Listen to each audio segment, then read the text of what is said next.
good, thank you. Fabulous. So we can see and hear each other, which is great.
Not.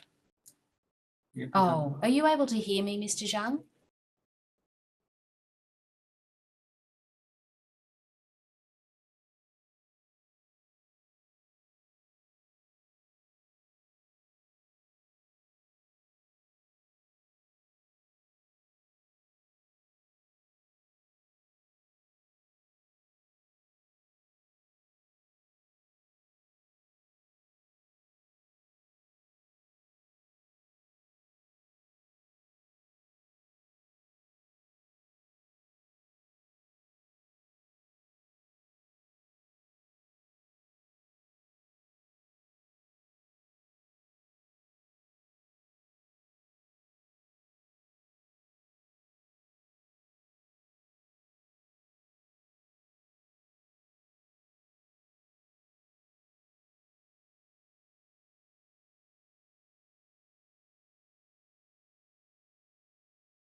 touch and feel. Welcome, Minister, and would you like to make opening remarks? Thanks, Alice. G'day, everybody. Thanks for joining us once more. I'm just sort of flicking through my screens and see some very familiar faces and some familiar names for those who can't see. But it's one of my regular sort of multicultural media conferences. I'll say a few words up front about a couple of the things which might be of direct relevance to your readers and listeners. And then really to hand over to you, though, for questions as to what you might want to raise. I want to start today just by on a couple of health-related things. Firstly, the vaccines announcements, which was yesterday. I just wanted to re-emphasise for you that we've now made further purchases of vaccines so that they can be available to all Australians next year. And we've got a diverse supply of vaccines now as well from different sources, which are slightly different vaccines. And I guess we're optimistic that these vaccines will work and that they'll be readily available from about March of next year. And that certainly by the end of next calendar year, that all Australians who want to be vaccinated will have that opportunity to be vaccinated. So I think that's a very positive way to start this press conference on, is in relation to that vaccines announcement and just re-emphasising that particular point. I think when we do start it in March, there'll inevitably be some groups and people that we prioritise first, those people who are on the frontline health workers, no doubt. Probably the elderly would be the second group, but that will be subject to further advice closer to the date when we are fully available, and fingers crossed that those third stage trials come to fruition and are successful. So that was the first point I just wanted to make. Second point was a further announcement just this week, which has a direct relevance to all Australians and a particular relevance as well to multicultural Australians. And that is in relation to the additional mental health support that we've put in place. Now, as you know, this pandemic has led to many people facing mental ill health and needing support, and we've seen the level of requests for support skyrocket this year compared to last, and particularly in Victoria, my home state, and I know the home state of many of you. We've already done put in a lot of additional money for that. Perhaps most importantly, extended the number of sessions extended the number of Medicare counselling sessions that one can get from 10 to 20. That was quite a significant step and a considerable amount of money to support that. But additionally, given further funds to organisations like Lifelines, to Beyond Blue and the like. This week, though, we also announced a further $10 million for a COVID mental health campaign called How's Your Head Today? Now, this is going to be an important campaign. It's a lot of money for a campaign. In essence, asking people how they're going, trying to reduce any stigma which might still be there in relation to seeking support, and we hope that a lot of that stigma is dissipated, and encouraging people to reach out and get help, because help is available. And that campaign will be translated into 15 different languages, and will be again utilising all of our various networks, including the multicultural media, to help get that campaign out. I believe that there will be ads placed in some of the multicultural media, the print, radio, online media as well, to help facilitate that. So I just wanted to bring that one to your attention too, but because it's such an important thing, is people's mental health, and there's been some tragic consequences associated with the pandemic, and as I said, particularly in Victoria, and mental ill health is certainly one of those. finally, I just wanted to just mention sort of the latest update on the borders, both the domestic borders and the international borders, which again, I know many of your readers, listeners will be interested in.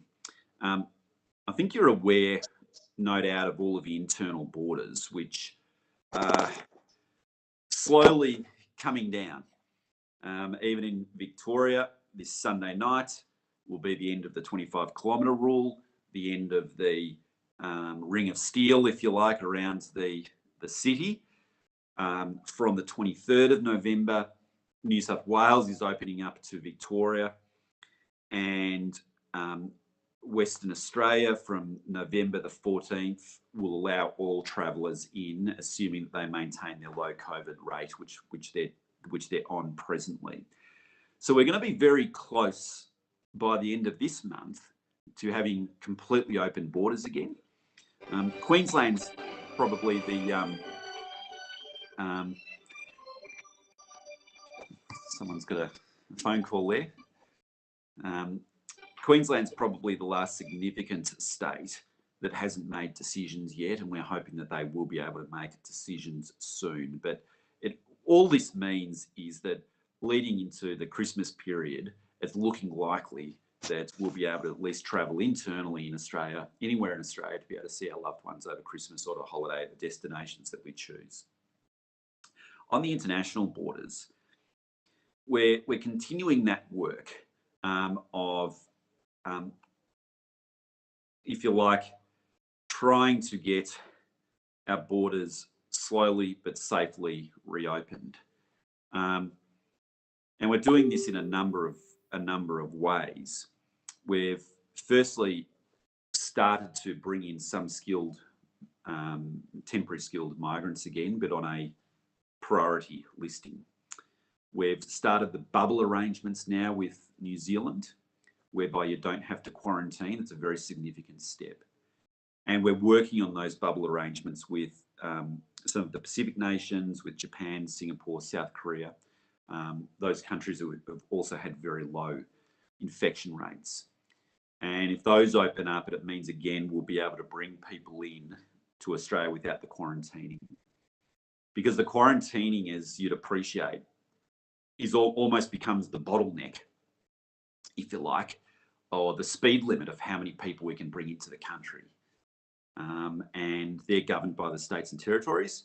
And at the moment, I think we have something like 5,000 beds per week, which obviously we're prioritising Australians and permanent residents for those beds, but it means there's only certain spots, if you like, available.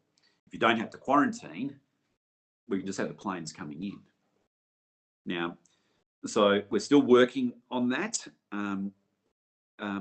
People have constantly asking me about international students. And again, I know that many of your readers and listeners would be interested in this. We're still hopeful of having pilots up and running in relation to international students very soon, particularly in the ACT in South Australia. But I can't give you any further details really other than we're still working on trying to find solutions for it, knowing that having international students in Australia is great for those students, it's great for Australia, and over the years, international students have been a terrific source of new Aussies down the track as well.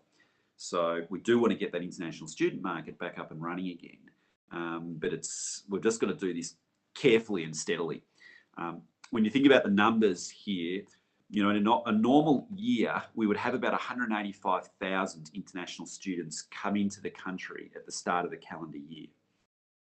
You know, it's a very significant number, and obviously that's really tricky at the moment, given that quarantine arrangements that I was mentioning before of only, say, 5,000 or 6,000 beds each week. So that was just the last thing that I wanted to mention. So I just wanted to, as I said, cover off on those three things: our optimism about the vaccines, our additional support for people who may need further help with mental health, with their mental health, and thirdly, just a quick update on the borders. and knowing that there's progress there, but we're just doing it safely and steadily. And I'm happy to take any questions on those or any other topic that you want to raise. And at the end of the day, these should be, as they are, sessions whereby you can ask whatever you like of me, and it can be a two-way exchange. So over to you. And I think I'll ask Alice to come back and moderate.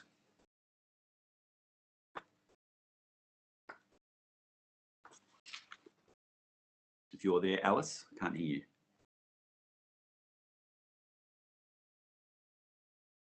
Alice is frozen there by the looks of things. I'm not sure if my screen's just frozen. I saw Fred. I don't know if you want to kick off while Alice is reconnecting. Why don't you kick off, Fred? And because I saw your hand up. Oh, sorry. Yes. To kick off with the questions. So, can you hear me? Yeah. Awesome. Thank you, Alan, for joining us, and it's awesome to have you here today. So my question is about foreign interference. Yesterday, a Melbourne man named Sunny Dong or Di Dong was charged with preparing for foreign interference in Australia. Does that suggest the threat of foreign interference is very severe in our community right now? How much do we know this case, and can you reveal how this man worked for the foreign government? Yeah, I missed some of that because I might just ask people to mute if you could, unless you're speaking, because otherwise we get a bit of interference. So can you just go over that last bit again, Fred? I know you're referring to that arrest yesterday, but I just wanted to understand your question towards the end. Yeah. So how much do we know about this case, and can you reveal how this man worked for a foreign government? I cannot reveal that, and that's a matter for the police.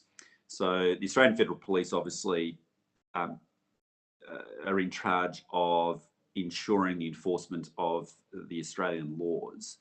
And we introduced laws, must be a year or so ago now, in relation to foreign interference. And effectively, those laws require people to be open about their connections to a foreign government if they are influencing a public official, for example. So, for example, I mean, if the the embassy, the Singaporean ambassador or high commissioner comes to see me, I know that he's representing the Singaporean government.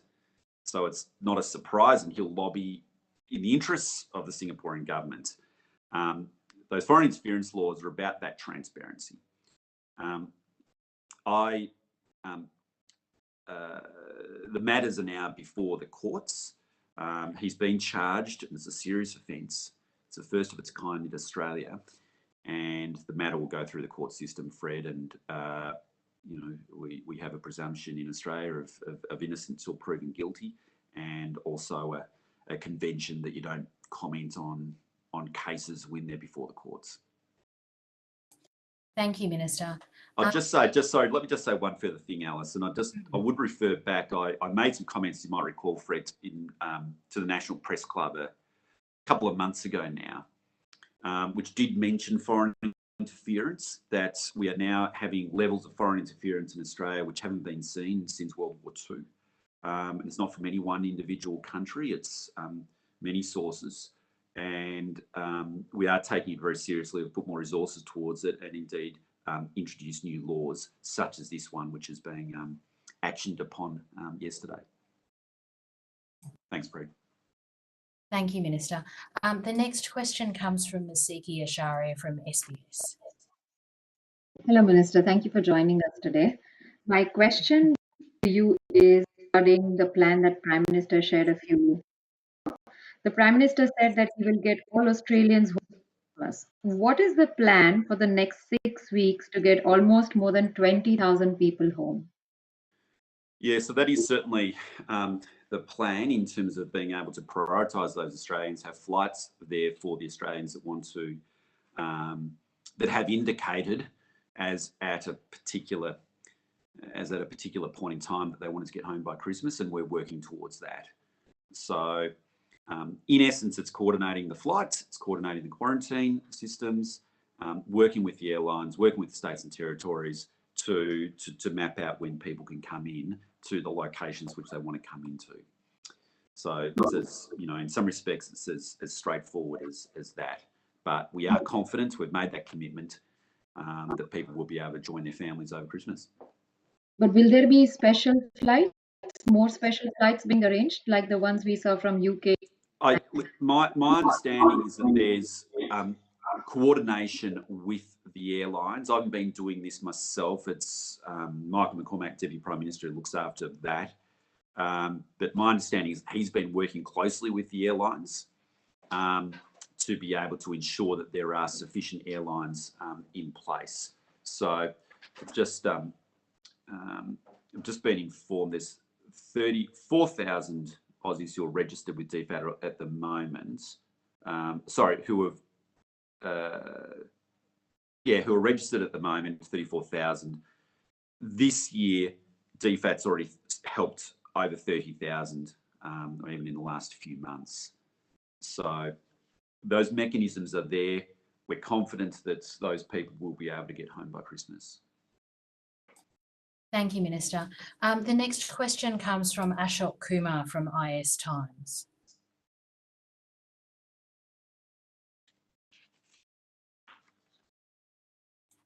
Can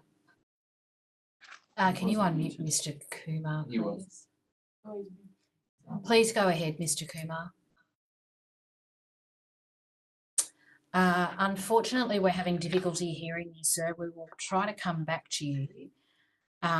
We have a question from Niraj Nanda from South Asia Times. Hi, Minister. How are you today? G'day. I'm pretty good. Yourself? Very good, very good. You look very cheerful.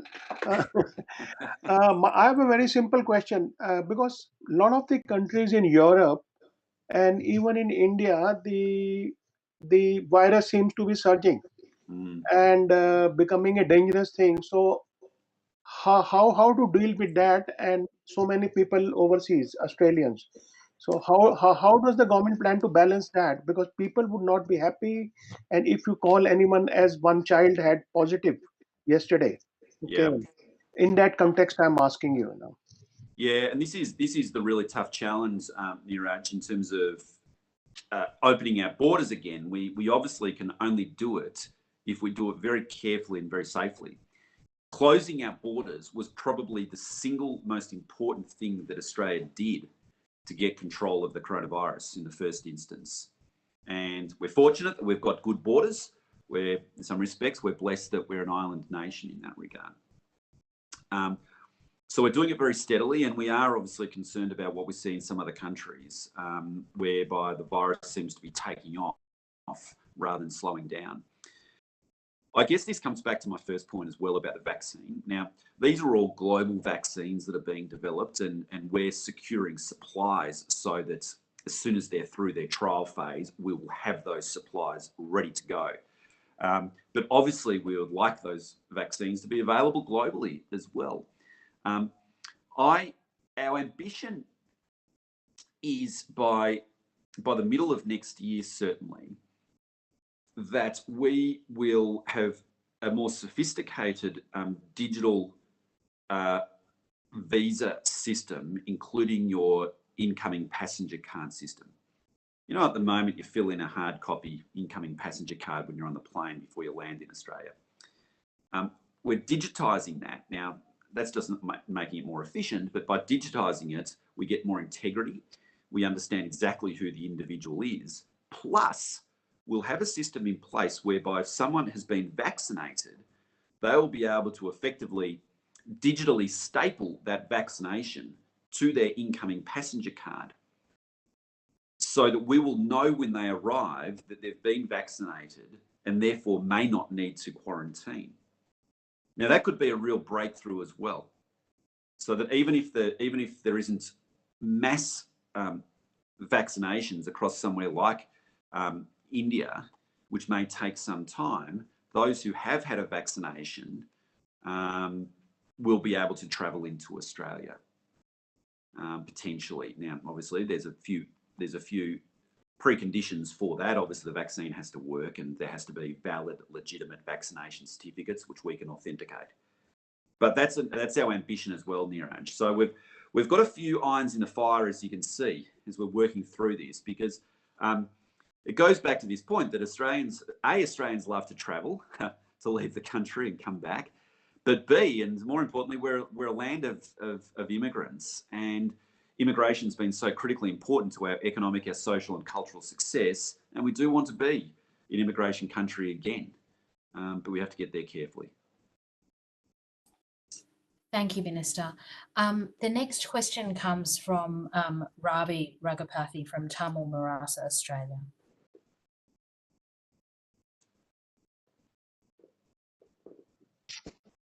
We're having difficulty hearing you, Ravi. Go Ravi. Can you hear me? Yes. Thank you. Yeah, thank you. How is Australia's immigration and border arrangements during the COVID-19 pandemic progressing, and what are the future course of actions? And number two, growth impact of COVID-19 pandemic on Australian immigration and education industry and the export sectors. How is government safeguarding and balancing economic prosperity and well-being? I didn't quite catch that last bit, how we're safeguarding. How is safeguarding and balancing economic prosperity and well-being? And well-being. Yep. Certainly on the borders, I don't know if you were there at the beginning, I mentioned a little bit about the borders, both the internal borders and the international borders, and how we're sort of slowly and progressively opening up those international borders, but we're only doing so if we're very much assured that we've got the quarantine systems in place and or vaccinations in place, or having bubble arrangements with countries who, like New Zealand, have exceptionally low COVID, in which case the risks are very, very low. So that's the first point on the borders. The international students I also briefly mentioned. Other exports and safeguards with balancing off the economic and the health. I mean, I think that's been the challenge the whole way along, I would say, Ravi. I mean, certainly the Prime Minister said from the very beginning of this pandemic that this is both a health crisis and an economic crisis. And we've had to work very hard on both of those fronts, and in cooperation with the states and territories in particular, in relation to getting control of the virus as they control many of those levers there. To be honest, I think we've done it as well as any country in the world, both from a health perspective as well as an economic perspective. We're in recession, but you know, our GDP decline in the last quarter was 7% from memory. A lot of the OECD countries had 15, 20% GDP declines in that quarter.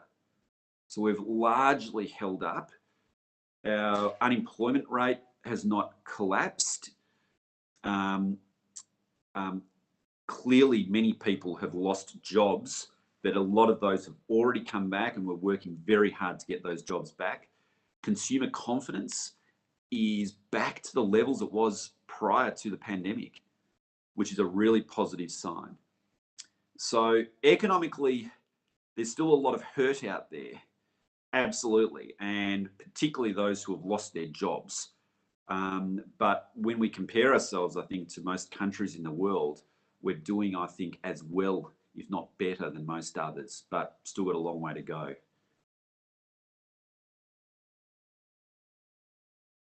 Thank you, Minister.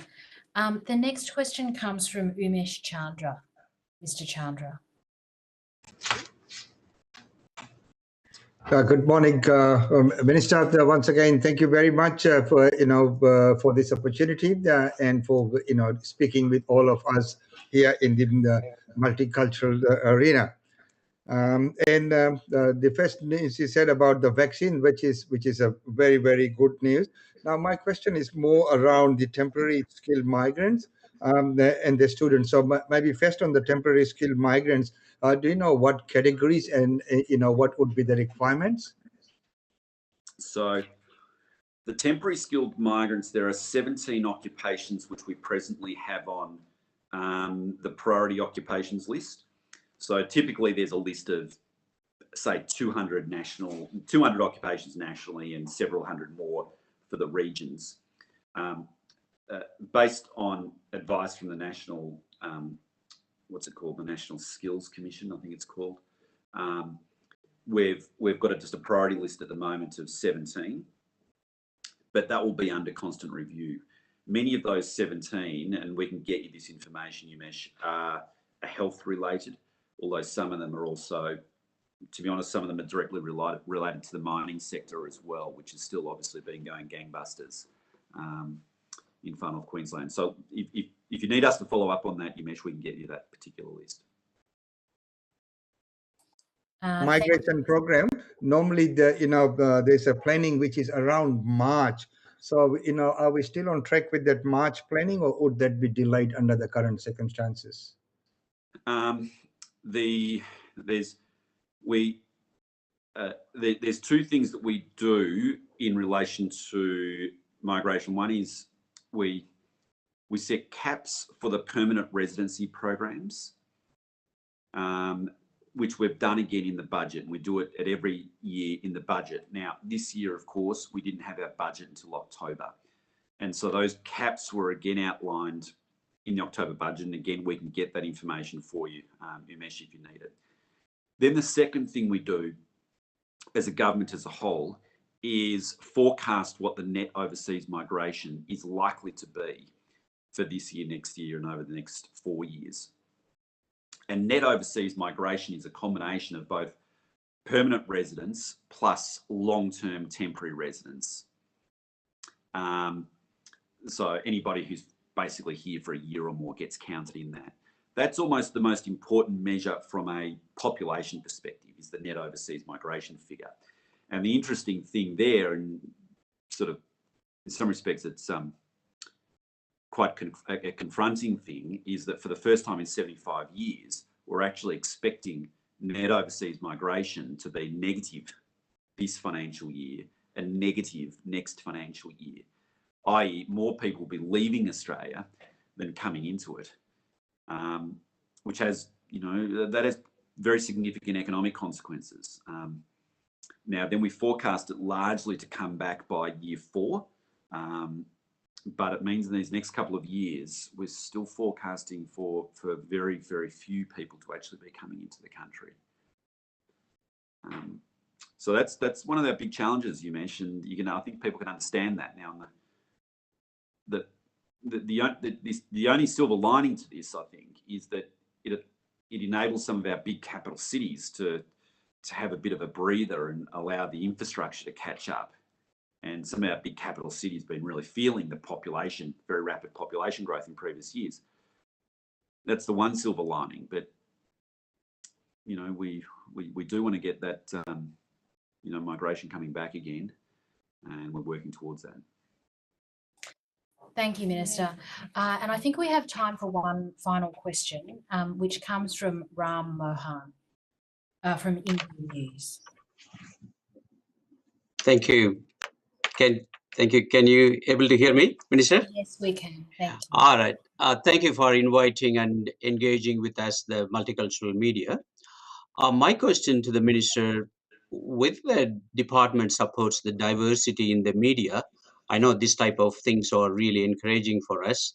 But in terms of resources, are we doing anything, Minister, to access some resources and some funding for the media?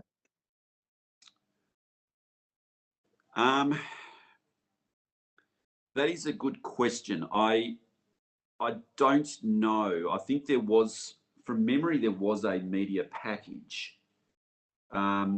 I'd have to get further information for you on that, Ram. I haven't been closely connected to that particular one, and it's obviously a niche industry as such. So I'd have to get back to you on that, Ram, as to whether or not there was. I'm pretty sure there was a media package during the COVID period. Did that extend to the multicultural media? I don't know.